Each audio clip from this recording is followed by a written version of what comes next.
சுவனத்தினுடைய தோட்டங்களில் அல்லாஹ் ஆதமை நடமாட விடுகிறான்.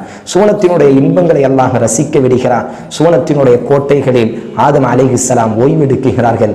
அல்லாஹ் அரிசியில் இருந்து கொண்டு ஆதமை அல்லாஹ் கண்காணிக்கிறான். உயர்ந்த மாளிகை, நினைப்பதற்கு முன்னால் நினைப்பதை விட அதிகம் கிடைக்கக்கூடிய உலகம் அது.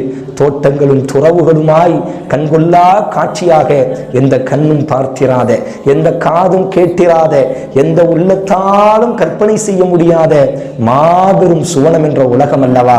ஆதம் அந்த சுவனத்தில் அப்படியே ஓய்வெடுக்கிறார். அப்படியே அந்த சுவனத்தை சுத்தி பார்க்கிறார். அல்லாஹ் ஆதமை கண்காணிக்கிறான். ஆனால் ஆதமினுடைய முகத்தில் ஒரு தெளிர்ச்சி இல்லை, ஆதமினுடைய முகத்தில் ஒரு மகிழ்ச்சி இல்லை.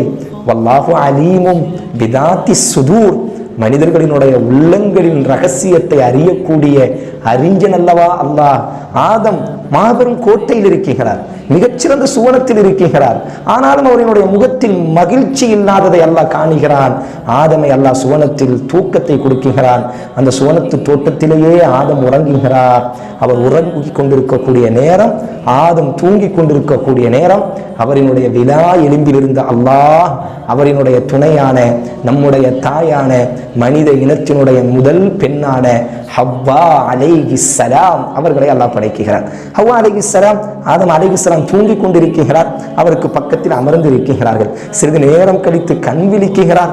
ஹவ்வாவை பார்த்தவுடன் ஆதமிற்கு மகிழ்ச்சி. அல்லாஹு அக்பர், எவ்வளவு அழகான பெண். அல்லாஹ் ரப்புல் ஆலமீன் சிரிக்கிறான்.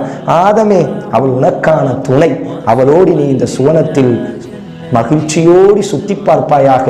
வகுன்னா யா ஆதமுஸ்குன் அன்த வஸௌஜுகல் ஜன்னah ஃபகுலா மின்ஹா ரகதன் ஹைஸு ஷி'துமா. ஆதமே, உனது மனைவியினுடைய கரம் பிடித்து சுவனத்தை சுத்தி பார்ப்பாயாக. சுவனத்திலேயே தங்கியிருங்கள். நாடியதை நாடிய விதத்தில் நீங்கள் உண்டு கழியுங்கள். மகிழ்ச்சியோடு இந்த சுவனத்தில் இருங்கள் என்பதாக அல்லாஹ் வார்த்தை கூறினான்.